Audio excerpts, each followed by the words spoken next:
malam Jumat nih. Halo, selamat sore, siang semuanya. Ada semangat nggak? Kalau semangat aku nih. Enggak deh.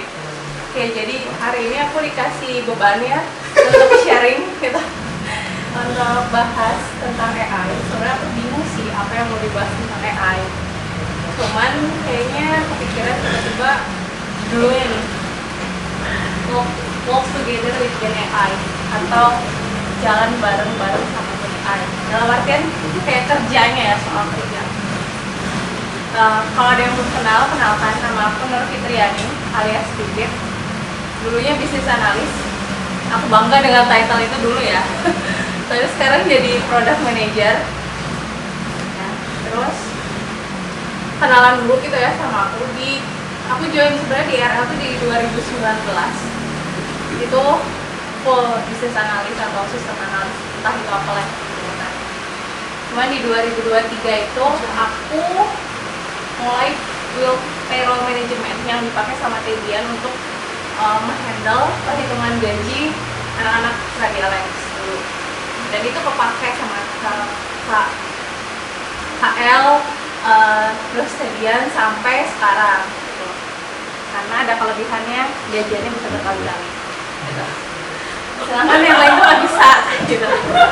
Nah, itu di 2023. Nah, ternyata di payroll management itu dia cikal bakalnya untuk aku atau RL gitu ya dapetin project namanya bright collar. Nah itu tentang HRIS, malah lebih full lagi, bukan cuma penggajian tapi ada absensi, cuti dan lembur dan yang lainnya gitu. Aku join ke situ selama 2024, terus nggak lama juga dari 2024 itu aku juga dapat tugas untuk menganalisis ulang yang dari bright color gimana kalau kita bikin ke produk. Nah, kalau dibikin dari project ke produk ternyata nggak segampang itu buat bisa langsung dijual gitu, harus ada penyesuaian. Kira aku kerjain itu di tahun 2024 dan di 2025 aku udah mulai fokus sebagai product manager.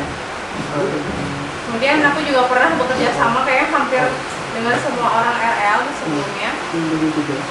Nah, ini kan produk yang lagi aku kerjain itu ada akselerasi gitu ya. Kayak biasanya absensi, nggak tahu apa kalian pakai atau enggak. Kalau nggak pakai silakan sampein ini problemnya apa. Nah, untuk di produk ini aku akuin memang ini kita masih jauh banget untuk dari kompetitor gitu ya. Terus juga di sini kan berangkatnya dari project ya. Project itu kan cuma kebutuhannya satu perusahaan itu aja. Sedangkan kalau bikin produk nggak bisa kita membuat yang cuman fitnya itu di satu perusahaan, tapi harus bisa di berbagai banyak perusahaan. Makanya ini cukup effort untuk bug fixingnya dan perubahannya. Bener kan ya Jo ya? Oke. Terus selanjutnya di sini juga kita belum ada AI, belum ada AI implementasi sama sekali. Oke, nextnya, nah ini kemarin aku dapet tiba-tiba proyekan dari akademi dari Mas Enji. Sebelumnya dikerjain sama Mas Enji dan tim, tapi tiba-tiba langsung ke aku dengan target pengerjaan VOC untuk PT Daya. Nah di sini aku mulai benar-benar mengenal AI untuk internal project lah. Sebenarnya belum sampai project banget ya. Nah di sini AI-nya itu kalau dilihat ya, ini login dulu. Nah ini upload CV, ini udah mulai pakai ekstraksi AI. Jadi kayak ngebaca dari PDF, ditampilin data si PDF-nya. Nah di job itu sebenarnya nanti ada rekomendasi hasil dari CV yang udah diupload itu ada AI-nya juga.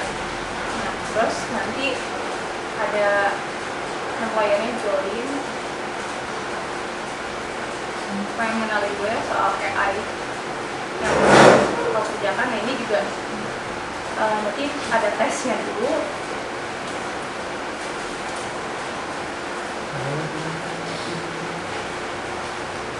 Ini anggapannya si talent tuh ngerjain IQ test lah. Terus juga nanti ada culture fit atau mungkin di BUMN kayak akhlak gitu ya. Terus nah setelah udah mengerjakan, nah ini proses penilaian sama ternyata ada joint suggestion dari AI-nya juga gitu untuk melihat summary si kandidat ini dengan nilainya tuh kayak gimana. Tapi AI yang tadi digunakan itu sebenarnya ada ekstraksi, ada scoring, sama ada CV screening. Jadi kalau kalian belum familiar, misalkan kita ngebuka job posting, terus sebelumnya kita pernah ada kandidat yang apply gitu ya. Nah itu tuh bisa dipanggil lagi sama si AI-nya, dibaca lagi sama si AI-nya itu untuk tahu mana kandidat yang sebelumnya yang pernah apply itu ternyata ada yang cocok nih sama job posting yang terbaru gitu. Nah itu tuh cukup terkesan dengan kinerjanya AI gitu ya, si AI bisa kayak gitu. Atau mungkin kalau dulu kan sebenarnya cuma mikir udah filtering data aja gitu kan. Nah tapi setelah hasil AI ini aku kayak ngerasa kayaknya ada hal yang bisa bikin lebih maksimal lagi nggak sih dari si AI gitu, entah secara menampilkan datanya lebih lengkap lagi atau apapun itu gitu. Nah selanjutnya, nah ini kayak aku bandingin manual proses aku di selama 2023 sampai 2025. 2023 sampai 2024 aku belum mengenal sama yang namanya AI, cuman sebatas tahu aja. Ya udah cuman secara requirement dokumen cuman ngebaca dari dokumennya user sama tambahan Google, yang lainnya juga sama. Koordinasi juga kayak lebih banyak banget, koordinasinya harus ke ini, itu dan lainnya. Tapi semenjak 2025, semenjak tiba-tiba Pak Hari yang suaranya menggelegar itu join gitu ya, dia kayak lo harus pakai AI, kalau nggak lo ketinggalan gitu. Kayak makin apa ini AI gitu kan, ternyata makin sini ya bener, AI itu butuh banget buat kita untuk menjadi tools aja. Sementara kayak contohnya ChatGPT itu dia bisa digabungkan untuk mencari data yang lebih komplit lagi tanpa harus nyari-nyari jurnal dan yang lainnya kayak gitu. Ada V0 juga. V0 tuh ada yang pernah pakai V0 belum di sini? V0 gimana sih penyebutannya? V0. Ya V0 tuh kayak sekarang case-nya di aku tidak ada desainer di kelompoknya gitu ya, di timnya. Jadi terbatas banget untuk aku memvisualisasikan requirement ke teman-teman dev. Akhirnya pakainya V0. Aku cuman nge-prompt doang, aku butuh data ini, nanti dia translate-kan lah ke bentuk visualnya. Visio apa sih? Hah? Visio nggak tahu, V0 aja kalau pencariannya. V langsung 0 aja gitu. Nah, AI itu menurut aku sendiri, itu aku anggapnya sebagai asisten mungkin fokusnya aku di product manager ya, atau mungkin project director bisa.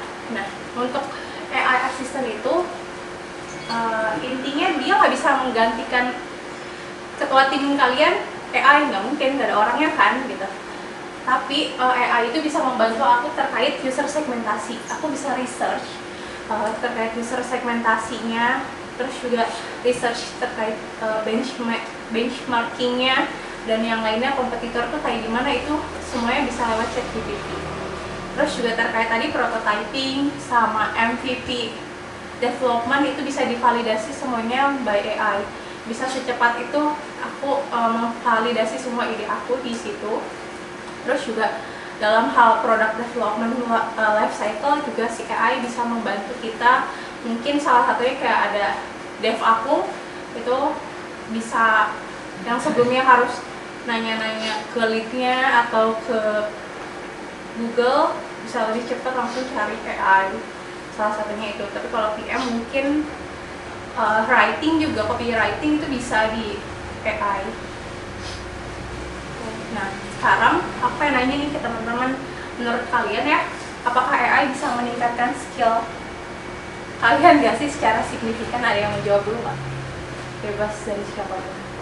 Tapi kalau membantu untuk mempercepat atau mengefisienkan suatu pekerjaan, itu mungkin yes. Mungkin kita jawabannya. Kalau untuk sekarang banget sih, kayaknya belum. Cuman nanti mungkin 5 tahun ke depan, 10 tahun ke depan, ya nggak tahu ya gitu perkembangan AI udah sejauh apa. Siapa tahu aja nanti tinggal bikin prompt doang, bikinin dong promptingannya Bobtex, jadi langsung gitu. Emang thank you kali ini. Mungkin dulu di awal-awal 2025 aku salah satunya ya, aku tuh cukup agak menolak dengan hadirnya ChatGPT dan lain, tapi akhirnya tetap aja beriringnya gitu. Nah, kalau dari teman-teman ada yang sepengalaman juga atau enggak? Ya, intinya dari semua itu menurut aku bener tadi yang kata KL, sebenarnya meningkatkan skill secara signifikan banget nggak mungkin sih. Itu kan tetap ada ukurannya ya Kak, untuk meningkatkan skill itu. Mungkin lebih bisa mempercepat kita aja, atau bahkan bisa membuat kita lebih pintar. Nah, terus AI ya, apakah bisa menggantikan peran Anda? Aku pun di sini nggak tahu ya, nggak bisa menjawab 100%, tapi ini pure pertanyaan yang muncul di kepala aku, kepo juga aku gitu. Terus kalau nggak jawab kayak gitu, dan itu pun memang kepikiran sama aku, mungkin sisi negatifnya AI akan kayak gitu ya, kayak ada peran-peran yang akan hilang. Makanya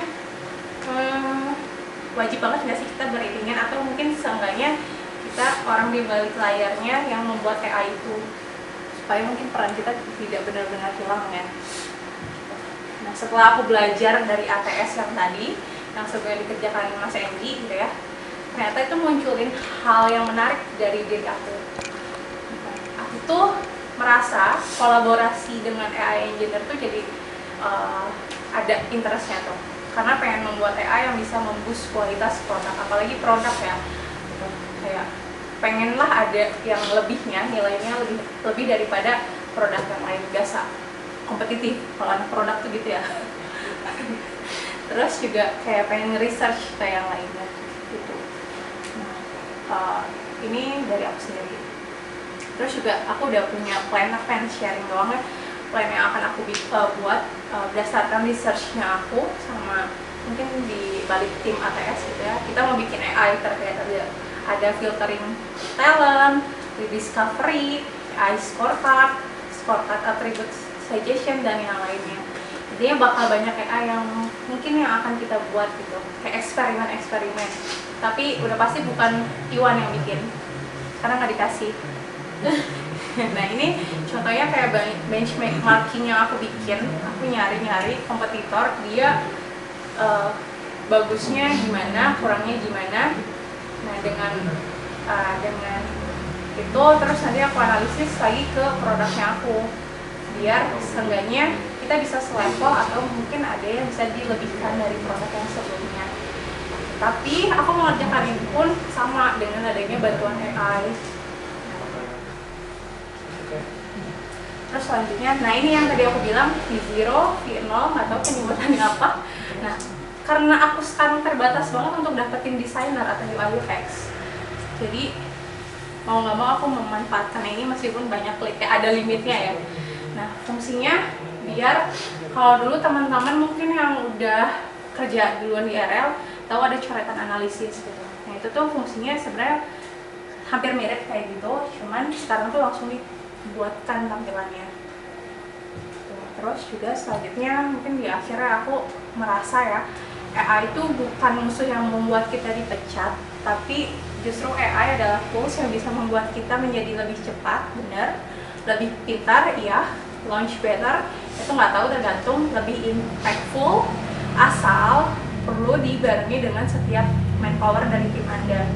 Nah, aku mau menjelaskan dulu kenapa perlu dibarengi setiap manpower dari tim Anda.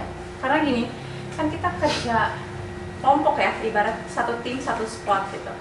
Kalau misalkan satu orang itu hanya mengandalkan AI doang, ya itu bisa, tapi bagusnya di dia doang. Tapi gimana kalau misalkan kita dalam satu squad itu semuanya pakai AI masing-masing sesuai dengan role kalian masing-masing, itu lebih powerful nggak sih?